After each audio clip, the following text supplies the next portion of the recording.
In today's episode, I'm digging through the comments. So I'm going back looking at questions I may have already answered, but I may be able to go into a little bit more deeper detail or provide better feedback on. So sometimes, when you answer questions via text message, it seems like it gets misinterpreted on one end. So sometimes I feel like a lot of my answers may come across that way. So today, we're looking at those questions. So stay tuned. And don't forget to click like, subscribe, and that notification bell.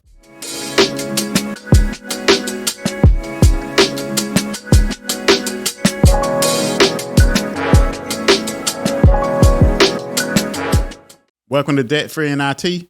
I'm your host, Mike. This podcast is for anyone who's looking to get into the IT industry, whether it's for a career change or you're just interested. I think you come to the right place. So before we get into the questions, I would like to congratulate Brian for passing his CCNP Encore exam. So if any of you are taking the CCNP or preparing for the CCNP, you know that the CCNP has two exams. It has the Encore, which also vouches as the CCIE written exam. So it has the Encore exam. Then after that, you got to take a specialization. So I would like to congratulate Brian for passing that Encore because that's not an easy task.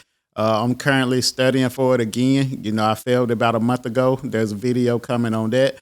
But I went back to the drawing board, created another study plan that I'm trying to follow by. And my plan is to take it in March. So Brian, congratulations on that CCNP Encore exam.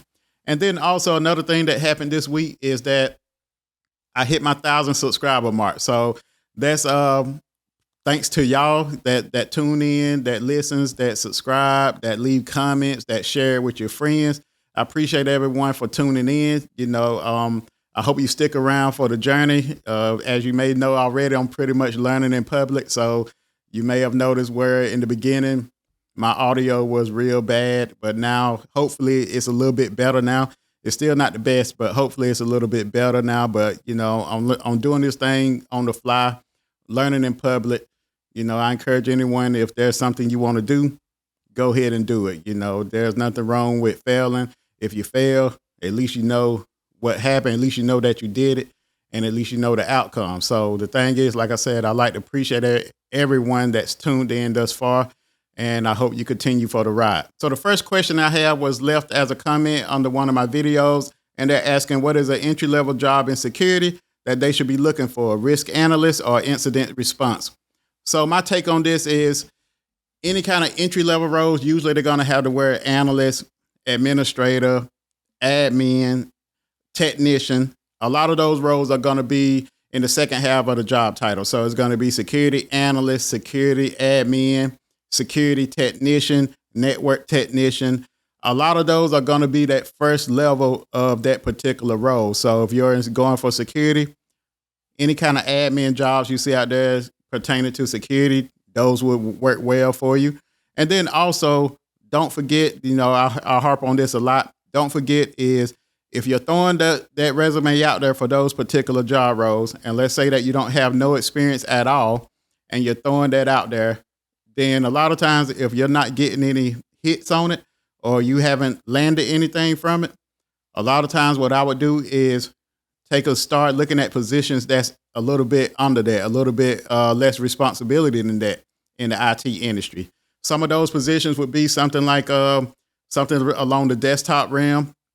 So you got desktop support, technical support, help desk support, help desk analyst, operations. So things of like that to kind of get you in the door, because sometimes, like I say in plenty of my videos, sometimes it may be that the fact that, okay, yeah, you're qualified, but that enterprise experience means a lot to some managers and to some enterprises. So that enterprise experience is going to mean a lot also. So if you haven't got that enterprise experience, then trying for that lower role where you have a lower responsibility, that could get you in the door. And then once you're there, a lot of times there's no limit to how fast you can move up to the next position. So you may be there and you may, after 6 months, they may say, okay, this guy's doing real good.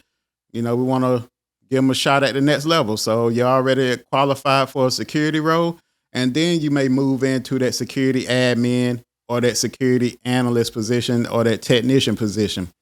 So those are the ones I would aim for. But like I said, if you're not getting no hits, don't hesitate to start looking at a lower role just to get into the door. So the second listener question I have is this listener, they're working towards their networking degree from WGU.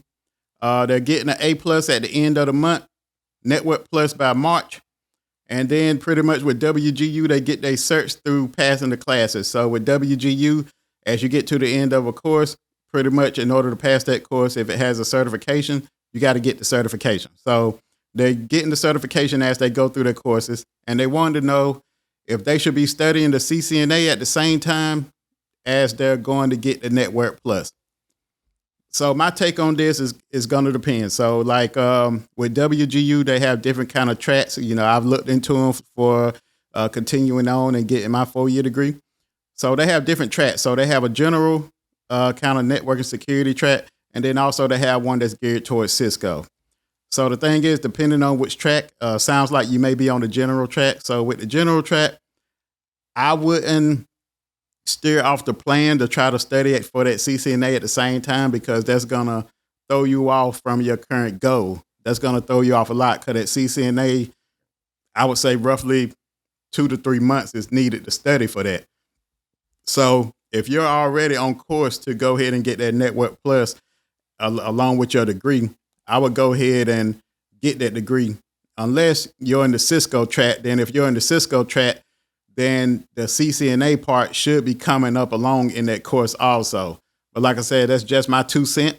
You know, saying you want to do your research on both avenues and go for whichever works best for you. But from what I know about WGU, from what I've read, from what I've looked online, they do have a Cisco course that tailors to a lot of Cisco certifications. So if you're in that track, then you have it. It's coming up along the line somewhere. If you're in the general track, I would stick to that since you're already in it and that's what you're going to get your degree in. So I would stick with that and then just follow that process out. And then maybe after you get your degree, if you find that, okay, I need this CCNA, or I think this CCNA is going to give me a better edge on my competition, then I would go back and study for the CCNA, because by the time you graduate and with those certifications that you have to get going through that program, you're going to be well equipped to go and study for that CCNA afterwards.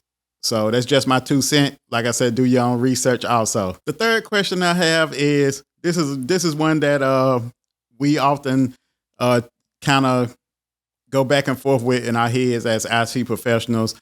But this next question is, do I suggest going to school or just doing certs to land a good job role? So like I said, this is all going to depend on the person. But what I would suggest is, let's say it's going to depend on it's going to depend on the type of person you are.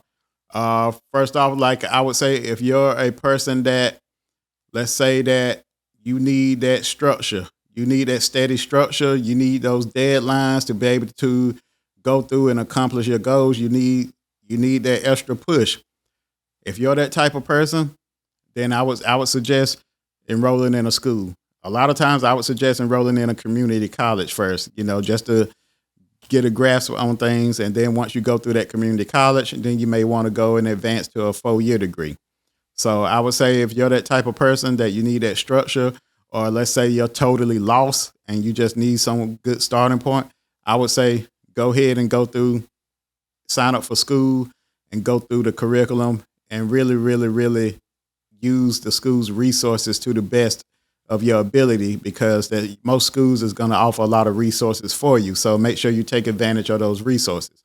But then if you're someone that, let's say that when you're one that when you get something on your mind, you're able to go overboard with it and kind of learn it yourself, where you kind of fall in love with it, or you make yourself fall in love with it, then getting the certifications may be the fastest route for you. Because if you're that type of person, you're capable of learning on your own. You can pick these things up easily. So this may be the best route for you then, because you could say that, okay, I want to study for my CCNA, and you can go and get the material and start going through it yourself, and you keep yourself on a strict study schedule where you're not missing because you have that goal in mind. So if you're that type of person, then the cert route would probably work for you. But like I said, with all of this, it's all going to depend on the type of person that you are. So you need to analyze what type of person you are first and then weigh out the pros and cons to each decision. If you're finding value in this episode and you're listening via YouTube or your favorite podcasting app, please leave me a review or a comment. If you have a friend who needs to hear this, please share this episode with them. So the fourth listener question I have is that they've been hacking for years but don't have any kind of college degree. And they want to know, do I think they should go get the SET Plus, Network Plus, or the CEH? So if you've been hacking for years, I would say it's going to all depend on how in-depth you are with that. So if you don't have no structure, you're just finding stuff online that's already there for you, and you're able to go through and make it work because you're finding most of someone else in that format. Someone else has done most of the hard work, and they posted it online, and you can find it. You're able to find these things and able to run it yourself. So with that aspect, I would say probably going to school first or something to get that formal structure, that formal background.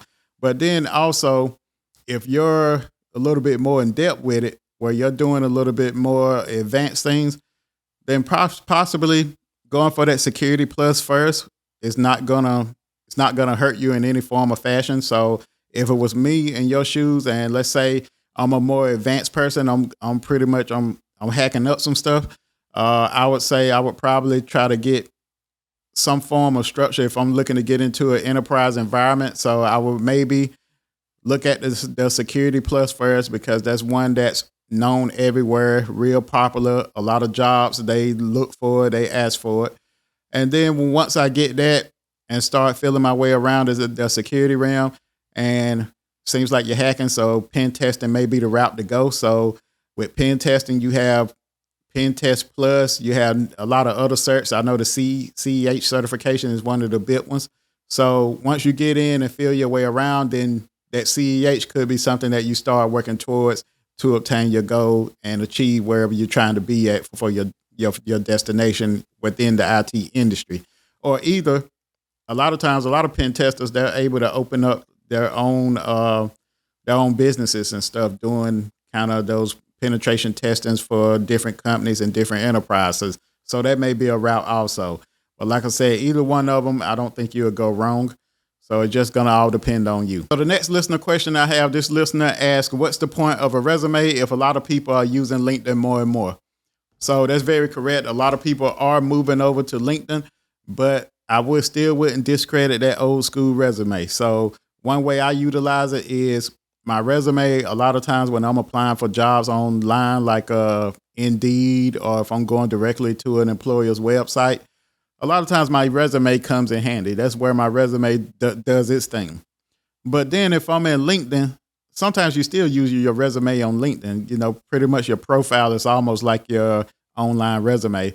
So if I'm there and there's a job I want to apply for, one neat thing I like about LinkedIn is I can see the job. I can go in and see who works at the job. And then also sometimes it'll show you the hiring manager or the recruiter who posted the job.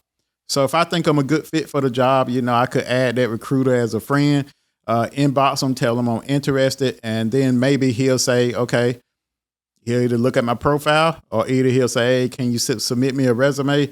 But either way, I've got a direct connection to that job or whatever on LinkedIn, because I'm talking directly to that person that's trying to get someone hired. So if my resume makes the cut, a lot of times it skips a part where online through Indeed, a lot of times your resume, the first encounter may be from a computer looking for a lot of keywords.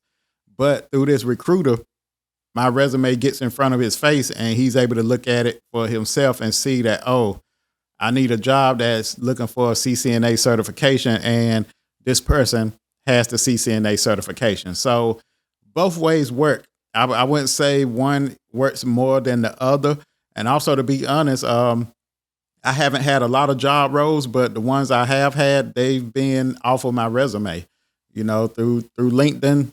And like I say, I get hit up a lot on LinkedIn from recruiters letting me know about different jobs they have available. But for me, and like I said, I haven't had a whole lot of jobs. So my jobs is under 5. So a lot of my jobs came from the old school format of just using a resume. So the last question I have, so this is a good one, and it comes from a listener, and they've said that Okay, they recently passed their CCNA a couple days ago. So congratulations on passing your CCNA. And then also they're sitting at a crossroads, want to know exactly how do they apply all the knowledge that they've learned from the CCNA. They have a bachelor's degree in IT and telecommunications and also have 2 internships under their belt. So they don't have the hardware experience. Everything they learned been pretty much virtual or remote. And so also one of the things I asked them is, what kind of experience they had already, what kind of internship. So they done an internship as a 1-month observatory internship where they would just watch how fiber optics was spliced and implemented. The other one they did was the 4-month internship where they learned how to implement SD-WAN using Fortinet's products. So one of the things is, I think you got some good experience you can add on your resume because knowing how to splice fiber together, that's a unique skill in itself. So that's something possibly I don't even think I can do. So that's one skill set you can add to your resume. But then one of the main things I see that stood out to me, that jumped out to me when I read it, is that you got 4 months of experience implementing SD-WAN with Fortinet products. So there's a lot of stuff going for you in a positive direction there. So Fortinet, like I said, they're becoming one of the big players in the industry in the networking and security realm. So a lot of companies, they're a little bit cheaper. So a lot of companies may opt to use a Fortinet product.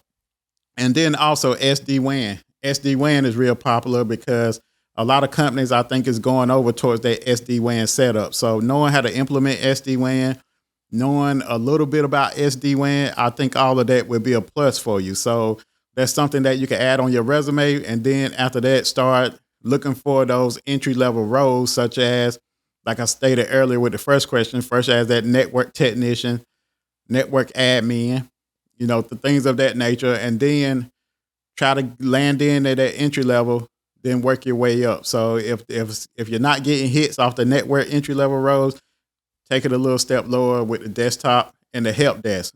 But I do think that SD-WAN experience, even though it was 4 months, I still think that experience is going to help you just seeing how it was implemented, which means that you probably got taught by the engineer how to troubleshoot it, how to set it up, what commands you need to use, different things with SD-WAN. So SD-WAN is real popular. So I think you got a lot of stuff going towards the positive route for you. So those are 2 things I would definitely add on your resume.